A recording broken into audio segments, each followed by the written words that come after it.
Hello and welcome to the Wise Why. This morning I am joined by David Newton, who is just, he's a brilliant, energetic, amazing man. And I met him thanks to, and I struggle with this lady's name, Chayla Horner. Chayla from Archer Works actually designed my website. She was part of the new Zenler community and she told me to sign up, which I did. And then she tagged me in a post and I met David. And well, the rest is history because I love this man's energy. But as usual, the show is really not about me. It is about the guest. So David, off you go. The floor is yours. Thank you, Kirsty. Yeah, and it was lovely to have you on a day with Zenler as well. So I'll give you a little bit of a history of me. I've been working in the creative sector for decades, since 1989. So a long time ago, when the internet, as it is now, was kind of just sort of starting with YouTube and these kind of things. So I was working as a graphic designer. I was actually working for a prop company that actually produced props for various companies.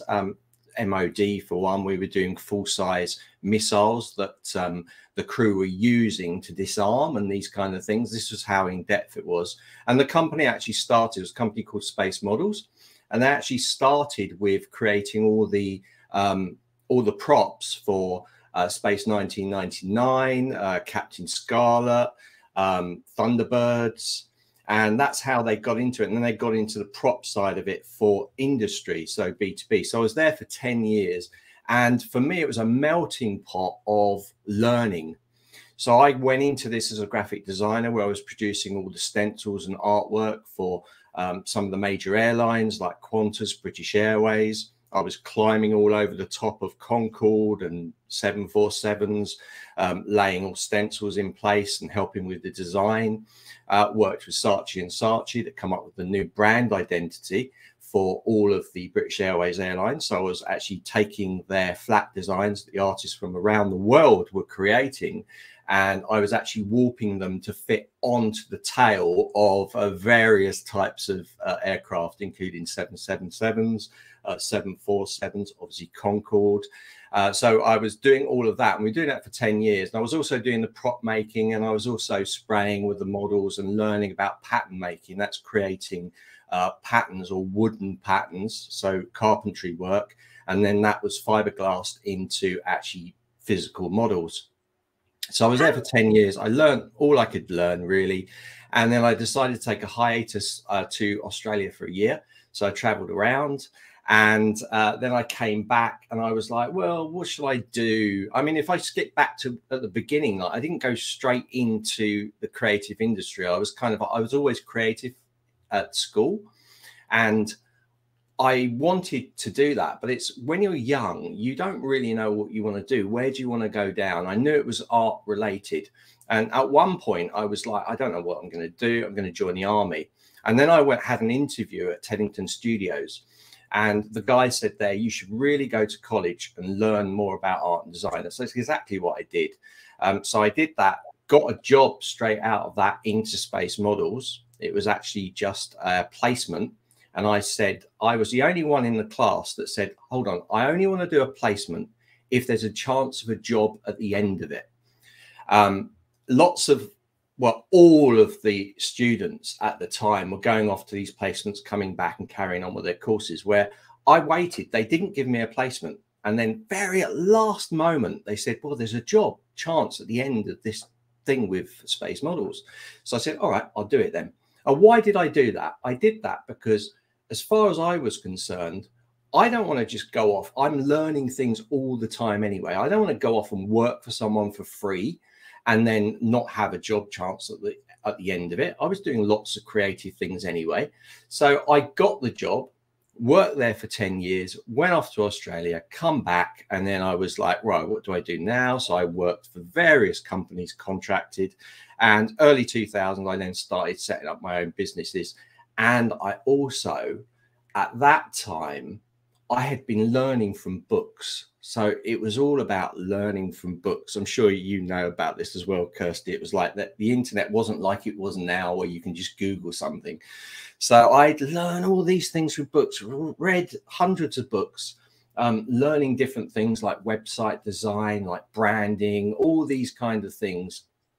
And I decided to start my own YouTube channel and give this information for people for free, so that they didn't have to read through all that stuff and they could get it. And my channel really picked up and people loved the way I was teaching online. And I built my confidence, and I actually went off and did lots of private teaching sessions on different programs, Microsoft Office programs, Adobe programs, lots of stuff. And from that, I then started my own online school. So that's how that developed. I was still doing website designs and things like that, and getting my own clients and going to networking meetings, which you've got to do. But it all kind of just fell into place. And I was working for a big marketing company at the time, doing lots and lots of different things. And that company went down because they did the one thing you should never do in business, which is put all your eggs in one basket. And they had two major clients, and those two clients decided to drop them, and the company went bust. Yeah. Subsequently, the son started a new business, and I worked for him as well. Now, website designs is what I did for a long time, but then I got really jaded with the fact that I was coming up with designs and they would be changed by the client. And I didn't like that, because like, they're asking me for my expertise, but then they're changing things and making it substandard, in my opinion. You know, when you do employ someone and they are an expert, you should let them do what they do best and not interfere. So I decided then I would take full control. So I'm controlling everything. This is what you're getting. This is not changing. This is how it is. This is my vision. This is how you go forwards. And being firm with that, and that takes time. It takes time to build that kind of power and confidence in your ability to say, this will work. Don't change it. This will work. So that's what I did. I carried on. Then I got a job, skipping years. We're going through decades now. So then I got a job with Zenler, where I'm now lead product educator of the platform. And I use Zenler for years and years. So that's how that kind of came about. So that's it. That's me. So, you know, we must have met at some point. We have to have met, because I'm sure at some point you went to Brave Film Studios. Yeah. I was moored on my boat at Brave Film Studios when the Thunderbird puppets were delivered and put in, I think it was Studio 2, I'm not sure. And I went in there. I used to drink with Mark Anstis, who was the son of one of the creators of Thunderbirds. It's like, oh my goodness, as you were talking that through, I'm going, okay. Not only did I audition for Saatchi and Saatchi, my grandfather did the electrics on Concorde. So I've just sat here going, oh my goodness. Oh my goodness. So I'm going to be really surprised if our paths haven't crossed at some point. Yeah, with the whole Thunderbirds thing, that was after I joined. So they'd already turned the company into servicing the aerospace industry at that stage. So that's before my time. I'm sure that you'll know the people that I worked with, because they used to have everybody from there used to come in there, the directors, you know, they used to talk, creative directors and stuff. They used to talk amongst it all the time. That was really interesting. In fact, one of my friends has actually got the proper blueprints for the Space 1999 modules. He's got the official blueprints from the studios. So there's all these things that come out of it, but I'm sure that you know, it's very small separation between people. There's 3 degrees of separation, and I think you'll find we probably did meet or bump into each other at some stage. There's no way we couldn't have done. I mean, I was very different in those times. I was an actor, so obviously I was quite I was vivacious and doing everything that actors should do rather than being me. And one of the things I really like about you on camera, particularly when you're coaching with the Zenler days, is you're really real. You're really authentic. You know, the person you see is who people are warming to. They are learning from you. And those days are really informative. So, you know, thank you. If anyone doesn't know what New Zenler is, I wonder if you can just explain a little bit about the platform. Yeah, absolutely, Kirsty. Yeah, and thank you for saying that. That's really nice. Yeah, so Zenler is an all-in-one course creation program. So it allows you to create your own courses or your own membership sites. It's a UK-based company, unlike most of them are American. Okay, so it started up by the CEO, is Rakesh. And what I love, and this is the reason why I wanted to be with Zenler. I've been using the platform for a long time. I've been conversing with the CEO for a long time before I joined the company. And what I loved about them was they're very transparent about everything they're doing. And I love that. So when I was approached to actually come into Zenler itself, I was like, this could be really good. And I know where the holes are because I'm using the platform. And if I'm totally honest, I wasn't using it when I was with the platform at the beginning. I wasn't really using it. They didn't really have the tools that I wanted. I was with Udemy. I have got hundreds of courses on Udemy. And it was really good, but then Udemy takes so much money. Like, guys, like, it's so much easier than you think marketing your own courses, right? If you go with Udemy, they can take 50% straight away. And then if affiliate takes it, they're going to take another 25 or 50% from your profits. And you'll end up with maybe $5 at the end of it, which is crazy stuff, you know. So I flipped it on its head. I gave Udemy the chance, like, you can't treat people like this. They didn't really even reply to me, and I left. And I just started straight up with Zenler at that stage, and it's just gone from strength to strength. I just hit all my list on my YouTube channel, started doing a little bit of marketing in all the groups that I already belonged to, and it just flourished from there. And then, of course, I was approached by Zenler, and now Zenler is kind of like my main thing that I do. I've got all the courses and all my side projects running, but Zenler is a thing because there's a lot to be done. When I joined, there was nothing there from the educational side. Me and Kevin built this up. Kevin's my partner in crime at Zenler, and we decided that we would just strip it down and build it back up just to what it is now, with hundreds and hundreds of videos. And that's how we did that. So I know you're really interested in empowering entrepreneurs. It's kind of a passion of yours, is that anybody can start a business. So I wonder if you could share some of your sort of tips on that, and just the advice that you have given people. Yeah, absolutely. I think one of the main things, this is how I drive my life. Everyone's different. Everyone's themselves, you know. And how I look at it is that you're on this planet. Why would you possibly be doing a job that you don't like? It just does not make sense. One, you're not enthusiastic to go into work. You're waiting for the hours to click by. That's your life.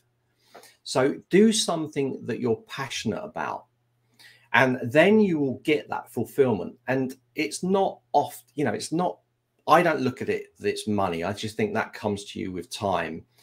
If you're passionate about something, it shows, and you get a big audience, and ultimately you'll make money from it.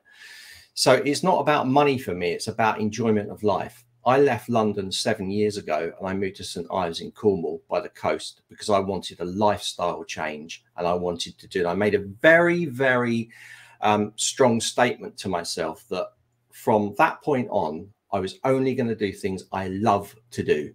And if it became a state with anything that I'm doing that I'm not loving it, I would drop it straight away. I would just get rid of it. Even if it was successful and making me lots of money, if I didn't enjoy it, it's gone. And that's how I think that you guys should come into it. Now, if you starting your own businesses and you're thinking of starting your own businesses and you're like, oh, where do I start? What do I do? It's not that hard. It's break it down. Now, I know Kirsty will chime in on this as well. If you break it down into manageable sections, it's easy. So I'll give you an example. If you've got a car, and I use this one quite a lot, and you take the car to bits and you've got it spread all over the garage floor, you look at it and you go, I can't do that. And you go back and have a sleep.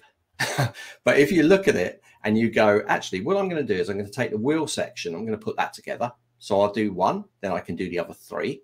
Then I'll put the engine there and I'll start constructing it. And then you have maybe 10 parts, big parts, but they're done. And then you put those 10 parts together and you have a car. And that's exactly how it is with doing anything, actually anything in life, not just on courses and memberships. But how do you feel about that, Kirsty? So I have something very similar, but I use, because obviously being a mum, I talk about the washing. exactly the same way, where I look at the pile of washing and I go, oh, I really don't want to fold that. Or, oh my goodness, I've got so much washing, especially after a holiday. Where do I start? And it's setting it into the whites, the darks, the wools, and then put what's going to go in the machine, and then hanging it all up, and then folding it all up. And I also talk about that for when we talk about a problem. So how you look at a problem, when you see the problem, you see this great big pile of washing, and the top you want is at the bottom of that. So how do you get to it? And it's about looks. I can't say it this morning. Set it into sections, put it together. But I like yours because as you were saying it, I had a complete image of my husband and my daughter playing with the Lego. And so I'm going to stick with yours from now on. I'm going to steal that. So I know that you've talked about breaking it down. I know planning, and I don't know about goal setting, but I know planning is really important with the way that you work. Yeah, absolutely. Planning, I think like everything now, there's planning and then there's planning. So some people think, oh, planning, I don't even know where to start with planning. Again, it's just exactly the same as the car. Just think out what you want to do. What's your goal? I always look at like, how much money do I want to earn? Like if I'm doing a course, for instance, this is how I work it out. One, I see if there's a demand for the course. Okay. And sometimes, even if there's not a demand, I'll do it. And the reason I'll do it is because I just want to do it. It's as simple as that. I just choose to sculpt a 3D dragon. I want to do that. I don't care if there's not a demand. So sometimes it's not always the demand side for me personally, but a lot of people go with the demand. So you can ask your group, or you can ask in a Facebook group, you can ask, what would you like to see, these kind of things, and they will give you feedback on it. But planning from that side of it, once you've got what your goal is, what you want to achieve, it's like then you start working on it, but you can do it in chunks. So you can build it up. You don't need to rush. Like lots of these things, also you can launch things before you finish them, which is what a lot of people don't do, but what you should be doing. And that all that involves is setting up a nice little sales page and having a capture form. I will inform you when the course is ready to launch. And that way you've got people coming in, you've got a ton of leads coming up. You can do some little videos, put them on your channels and promote it before you finish. So then you break it down into just manageable chunks of how you're going to handle it. So I can afford to do 1 hour a day on this. And everybody can afford to do 1 hour a day. So if you get up at 7 o'clock, get up at 6 o'clock. You know, just manage that time. Just, okay, so you'll be a little bit more tired, but you'll achieve something at the end of it. So if you break it down and fit it into your lifestyle, it's easier than saying it's too much for me, I'm not going to do anything. And that goes also with content. Like even if you're thinking about launching something, but you haven't done it yet because you're working, you might say, right, okay, well, I'm, for instance, a surfer. So I want to start my own surfing site. So I haven't got any courses, I haven't got the time to do it yet. But what I can do is I can do little tips. So I can set a YouTube channel up, do 30 tips. So 1 tip a day. In 30 tips, you could probably record that in probably 3 hours, 4 hours. And then you can schedule those posts to go out once a day for 30 days. And you'll get people following you. And that will motivate you to say, whoa, I've got people viewing my stuff. I can make money from this. And suddenly you're like, right, I'm going to start something. And it motivates you, it drives you forwards. So this planning things, even long-term or short-term, can really help you. And it can be as simple as just writing down 4 points. So what do you think about this, Kirsty? How would you say, for someone that's time limited, how would you say they should handle that moving forwards with an idea? So I think you've got to think about your lifestyle. So as you were talking about that, it was like, can you get up an extra hour, or what are you doing? What can you free up? And I think it's really, really a good bit of tipping there, because I was just sitting there thinking, so we know I've got a YouTube channel and I'm getting a lot of pressure, funnily enough, to launch an online course. And I'm a bit reticent to do it. Now, it's not because of anything more. It's not about time. It's about, will somebody want it? And because of what I do, will it give give the right benefit? So that's my stumbling block, is I'm working on, will it give the right benefit, or is somebody just going to take it and not actually be able to be confident on camera? So it's an interesting thing. And I have all the videos and they're already on my YouTube channel. And I have been dilly-dallying. You can laugh at this. I have been avoiding and looking at other things that could take up my time, which actually I don't need to do. So instead of maybe watching that Grey's Anatomy or Station 19, I could actually come upstairs and do some work and actually focus on something that may be of benefit to somebody. But it's my head, and that's how I'm going to talk from a personal point of view here. My head is I have been avoiding. So I'm going to say to people, look at what you're doing, look at what you're avoiding, and then seeing why you're avoiding it, and then maybe go and refocus on the task. And I didn't expect that one to come out of me this morning. I think avoidance is just the classic one. The avoidance, the anxiety, even thinking about something, and it all relates down to breaking it down into parts. The stress, so also the fear. Fear is a massive one for new business owners that are just starting up. They're fearing every single thing. Now, as we well know, fear will cause these things to happen. If you're like, oh, well, this won't work, that won't work. Negative thoughts, and it's proven, will happen, that it will affect you. It will affect you in adverse ways. So by being positive and like, well, even if this doesn't work, who cares? Because what I say to you is failure is success. I've failed at hundreds of things in my life, not just like course or work related, but trying things, doing things. And I don't look at them as failures. I look at them as, oh, I've learned something. I won't do that again. And it's only by failures, right? The only people that make no mistakes are people that do nothing at all.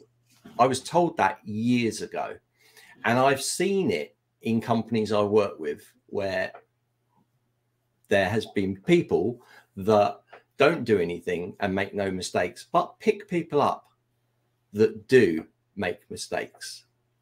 And it happens because those people are doing nothing. So by failing, by doing lots of things, by trying, what's the worst that can happen? You're not going to die. You know, you're not going to die. You're just going to learn from it, and you're going to go, I won't do that again. I mean, I'm sure if I look back at some of my older videos, and I must admit, I wasn't on camera until I kind of really joined Zenler, but that's because my audience didn't need me to be. I would talk to them live one-to-ones, but actually in my videos, it was all screen sharing because it's technical programs such as 3D modeling. So they didn't want me. I don't need my face to be in it because I'm obscuring what I'm trying to teach them. And I think that's a big one. So I think stopping yourself, avoidance, avoiding things. Oh, I've got this to do. I've got that to do. Or that television program's on. I mustn't miss that episode. The World Cup's on. You know, lucky I'm not into football. But that avoidance thing can really stop you. But I think if you manage your time, if you just say, right, okay, even if it's only 1 hour a week, it's better than nothing at all. And you can move it forwards. And this is how I did it, guys. Like, I was working full time, making my money coming in. And then the sidelines, for fun, I was creating videos, building up an audience, starting my own businesses. Some of them didn't work. Some of them made me money, you know. And I then, when I got to a point, and I called it the balance point. So this is key. So when your money you're earning in your 9-to-5 job, okay, when that drops below or equal to what you're trying to set up and what you've set up and selling, when it drops below, turn that off and go with what you're doing, because that's the balance point. You can keep it, but you can say to the boss, if you're contracted, you can say, I'm not taking much work on. I'll keep you there. So you still got this is building. And at the point, you will say, I don't want that anymore, because this is much easier for me. It works with my lifestyle. It means I can travel the world. And this is one thing we haven't talked about. The ability to be your own boss means you can do it wherever you like, especially now because the internet's so good. We've got all this streaming services and everything. It's a great opportunity for young people or even middle-aged or old people that want to start and get into this stuff, for sure. And I think that's really important, because people forget that I found myself in a, as we were talking about earlier, I found myself in a position where suddenly I could set up a business, and I hadn't, for me, it was at the start of the pandemic. So I was supposed to launch on the 1st of April. I didn't. And then overwhelm, fear, all those feelings that you get of not being good enough. And, you know, I look at the stuff I've done over the last 2 and a bit years, and I look back to my branding and I go, oh, I look at the fact that I launched as Opening Doors Consultancy, which it still is, but now I'm branded as KVDB. And I look at it and I don't think I failed once. And I was talking to one of my clients and saying, you've got to just do it. There was an F in there, but I won't say that live on air. So you've just got to do it. And if you don't do it, you're never going to do it. And that is the biggest thing, is just to start an action. And I'm the biggest one that says fear stopping you. So it's really interesting, because the other thing that I always do believe is coaches like myself need to be coached. We need other business owners. You touched on it earlier about networking. I go networking not to look for clients. I go networking to talk to other business owners, to say, I'm feeling a bit like this, like a big thing happened this week and I really needed some friends. So I went to a networking event yesterday and they just propped me up, because I'm not selling in my networking group. I'm with some friends, because it can get a little bit the same if you're stuck in your own office. So I think that's also important that we mention, is that within the planning, and if you're stuck, oh my goodness, if you're stuck, you can turn around to one of your networking friends and say, I've got a real problem. And they'll go, yeah, try this, try that. So I like that.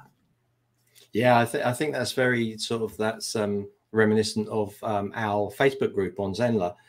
Everybody's supporting and helping each other, and it's such a beautiful place to be. You know, it makes our job a lot easier working for Zenler, because they answer a lot of the questions themselves, or they have a lot of the problems and they answer each other. And it's really hard, like running it from an educational point of view. There's so many different ways to do the same thing. And it's like, what a video that you set up for that you think is general.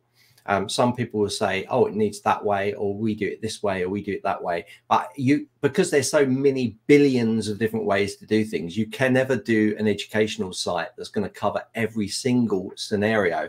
So you've got to hope. And this is a big thing, that people think outside the box. This doesn't happen enough. I almost think that schools should be teaching this stuff. One, they should be teaching common sense, right? See if you agree with me, Kirsty.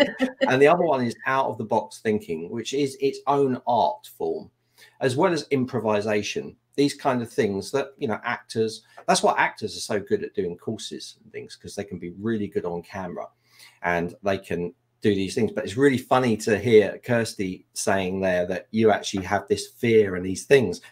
You wouldn't think so, would you, looking at Kirsty? But yeah, we all have them. It's, do we overcome them? And do we, more importantly, face our fears? And this is something that I think is really important. If you have a fear, you should face it, because the more you face it, the easier it will get. I promise you that. You'll be able to cope with it. You've only got to look at I'm a Celebrity and people that are scared of rats or snakes. When they come out, they're like, actually, it's not that bad. And that's facing your fears. Yeah, I'm not going to face mine. I've tried. I have really, I have tried. And I still, to this day, you cannot keep me in a room with a wasp. You can't. A wasp is not that big. A wasp is that big. It's so big, it's off camera. It's absolutely, it's hysterical. Even my daughter goes, Mummy, leave the room. Yeah, my wife. I cannot believe we've been talking that long. I want to ask you a couple of things. I really want to cover off Mojo Mojo, because I just love the name, and I also want to know about who has inspired you. I really do. Those are the two questions, because just I'm a little bit of underneath you, because you are incredible, and you give. I think that's what people don't realise. You give so much, and I'm going to go and check your YouTube channel out after this. I'm also going to tag you in YouTube so that people can find it. But I'm really intrigued by this. So Mojo Mojo. Yeah, Mojo Mojo came from, I've had lots of different names. I've had Imagination Zone, Concept Ideas, UK Online Training Centre. I've had a ton of different names. But we actually started this. It was me and a friend of mine who's a really top graphic designer. And we were going to partner up together. And we still do things together. We still give each other work and things like that. But we're starting up Mojo Mojo, but we want to find a name of energy and sort of energy, tribal energy, that kind of thing. So Mojo Mojo was developed from that.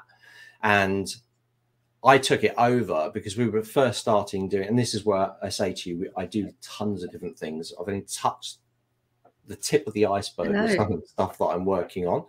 But we started with setting up a company that was going to do designer posters. So that's how that begun. But then Andy couldn't commit the time to it. So I then took it over, and I took it over, and then I decided that MojoMojo would be good for lots of different things. So I now use it for subdomains. So I've got courses at courses.mojomojo.design, mojomojo.design, prints.mojomojo, jewelry. There's a ton of different things come off the back of it. So it's a really nice, energetic brand. And that is important. You'll notice in here, I always have my branding and everything. Key point number one, when you're starting off, get a powerful brand. Pay someone money to get it designed for you. If you cannot do it yourself, get a branding sheet done. It doesn't have to cost a ton of money. But that brand that you've got that's sent to you in different digital formats should be EPS, should have transparent PNG file, should have a high res and a low res JPEG. You'll be able to use those in your design. So one is I've got a t-shirt printed out here, and you'll see underneath here, I've actually got a Zenler one. Right? Yeah. Love it. If you do this stuff, you should brand in. So like here, for instance, if I was doing this for Zenler, I would have that t-shirt off and I would be on there for Zenler. But branding is key in everything. Another reason why you should put branding in stuff is because if your courses are pirated, and it happens, I've had lots of pirated courses, you have your logo in there. Yeah. Lots of people that watch pirated courses, and you might be surprised with this, they'll actually go to the site and buy it. They're just trying it out, seeing if they like it, and then they want to engage with you if they like you. And that's why I do lots of free content. I like to be very honest and transparent about things I'm talking about. I never like to hard sell, and I know Kirsty feels exactly the same on this. Be yourself, as Kirsty says. You can't, what's your phrase, Kirsty? I think it's you do you better than anybody else. That's one of the ones I use. It's like, and be you, because oh my goodness, you're spending your whole life trying to be something that you're not, and actually nobody buys from somebody that you're not. So just be you. I am so tired and interesting. You probably can't see it, but above your head is my branding subtly there, really subtly, which you probably can't see. Yeah, up. Other side, there you go. Just there is my branding, which is deliberately like a watermark. And all of my courses that I do, I have a watermark of my logo pushed into the back because, again, it's that people can steal your content. And I got some advice because I had an opportunity and I was like, how can I do it? And the business mentor just said, put your logo into the back. Just transfer, and you can do this on Canva, you can do it on any software. Just really, really make it almost invisible, but it's there. So everything that I do, anything I share, has got my brand on it. And I tell my clients this all the time.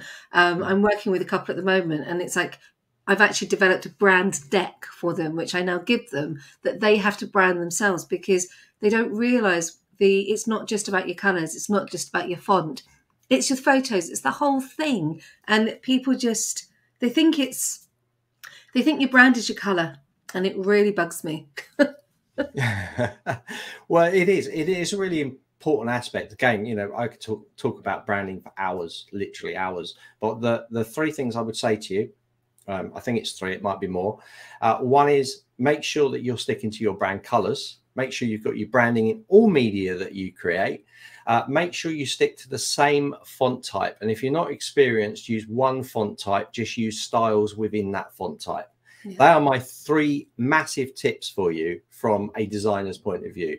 If you stick with your brand colors and you keep your fonts consistent on every place that you put them, then it will be easy for you to just roll with all your social media content, for all your course content. You'll just better go, logos there, I'm using that font. It takes the worry out of deciding, oh, which font shall I use, this scripty. I promise you, if people look at it and they see 3 or 4 different fonts in your site, they'll be confused. Something will just not chime with them. If you keep it consistent and stick to that one font type or two max for a beginner, you'll be absolutely fine. Love it. Honestly, I'm going to be playing this later on this afternoon in a meeting. So yay, thank you. As you can see, I might have taken branding a bit further, you know. Oh, you have. Well, I've got, this is the importance of branding. This is another site I've got. So there you go. Awesome. People like you with a passion to surf. So I've got my branding, and I've got a t-shirt, and I've got a background for everything I do, Kirsty. Well, that's the reason. The whole reason my wall behind me is painted in, it's a lavender colour. I've got a red wall light on it at the moment just to warm it up. But actually, that's because it's branded. It is my branding. It is deliberate. All of these things have been deliberately thought of, and I don't think people realise that I didn't just launch. There was a whole feeling around it and what I wanted to do. So now I really want to know about who has inspired you, because I think that'd be lovely. Well, it's really hard to say. I mean, I'm inspired artistically by lots of different artists.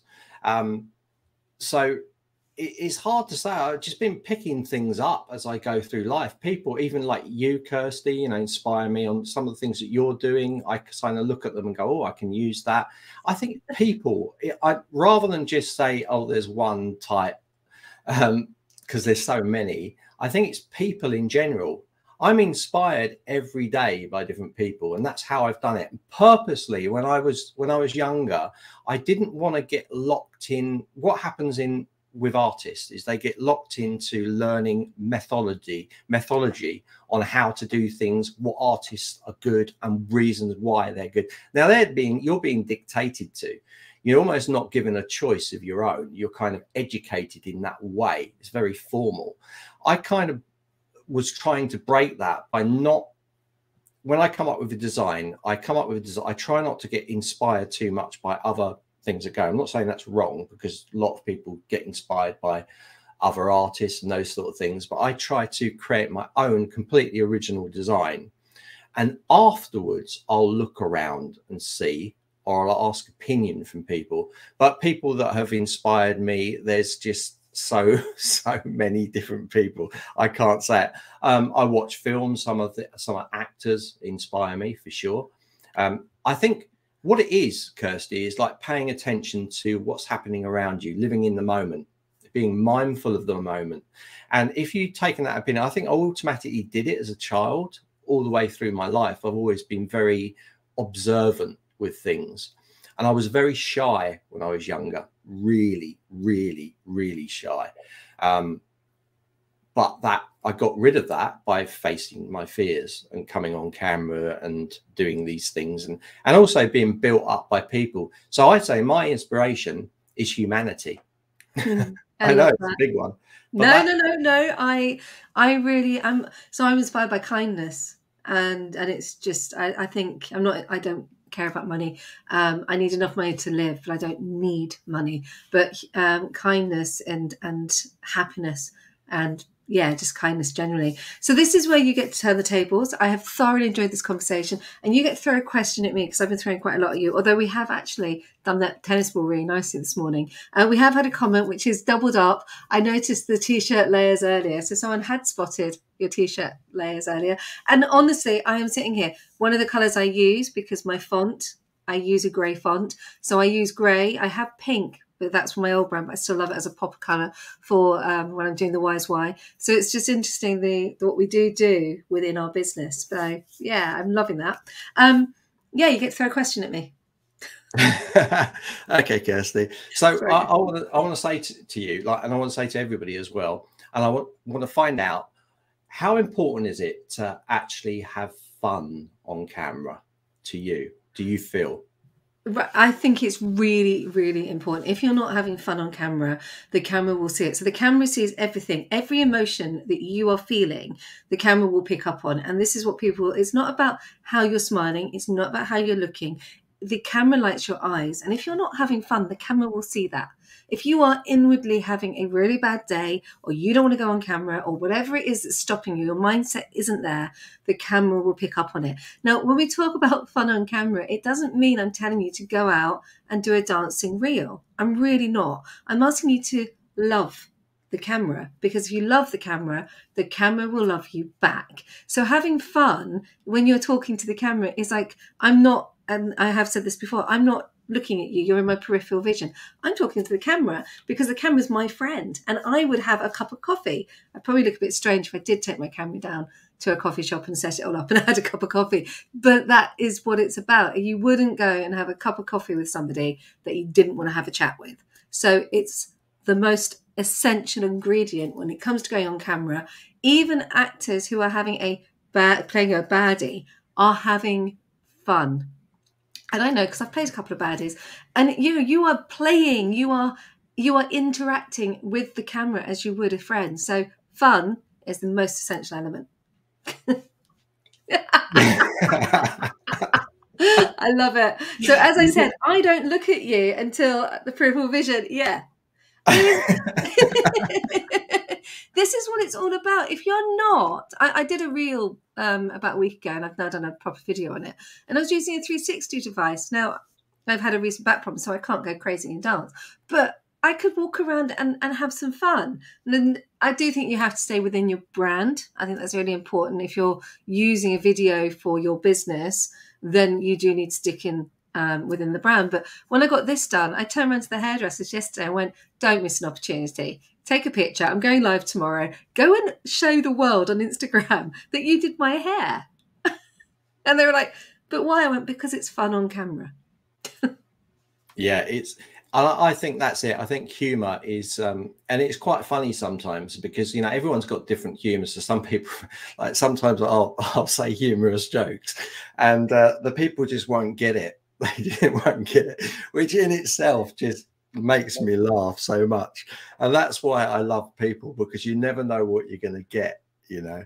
No, and I think humanity is an interesting one, because a couple of weeks ago I was really stressed and I couldn't get back to collect my daughter from school, and so my light-hearted humour that I normally have went the other way, and I was that crazy lady in somewhere, I'm not going to say where, screaming because I needed to get something done and nobody could help me. And so yeah, I think sometimes we have to be also aware that someone might find something really funny one day, but they might be having a bad day, and our humanity should leap in and help them. And that takes me back to my kindness.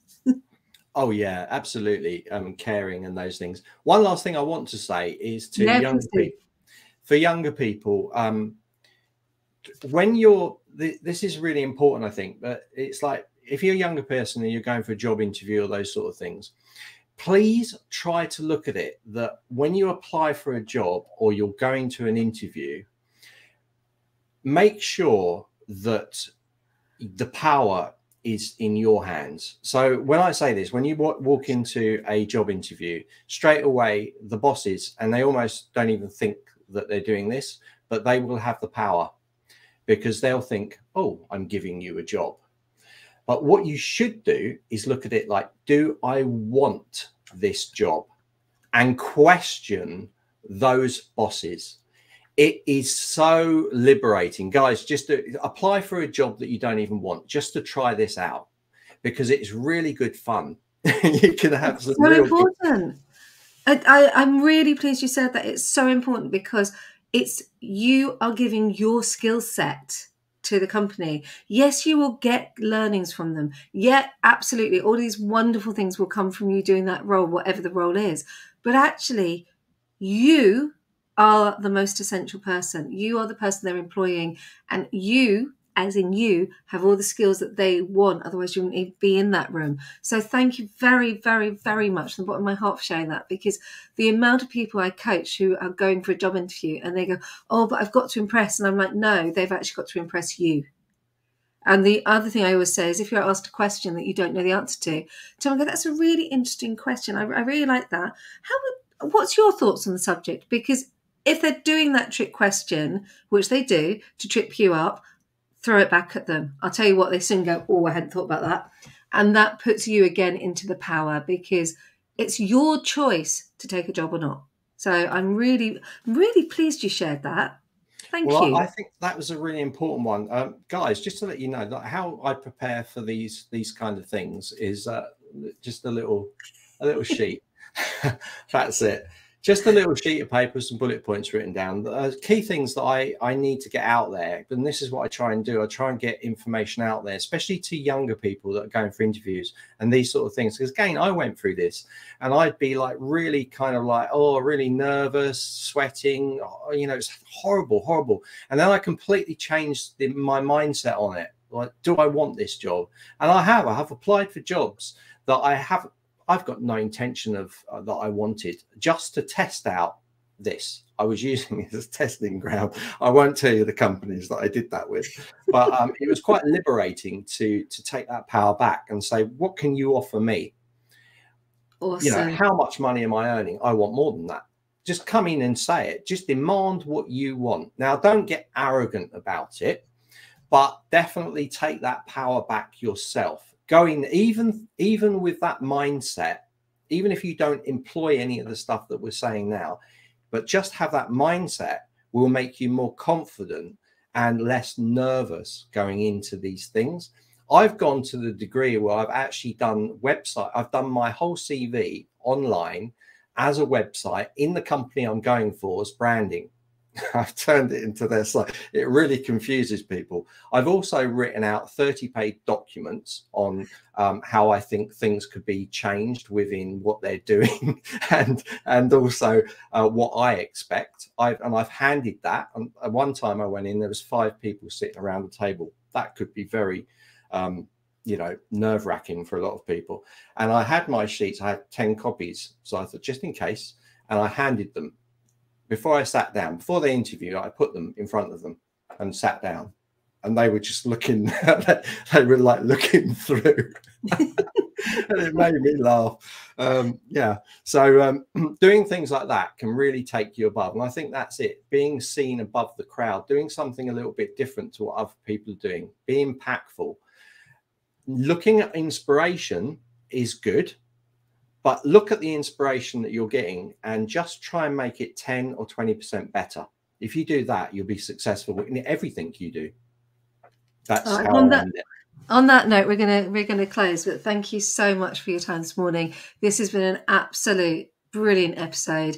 And honestly, even if you just catch the end of it, watch it back because there's some absolutely amazing nuggets in there. Thank you, David. Thank you, Kirsty. Take care, guys.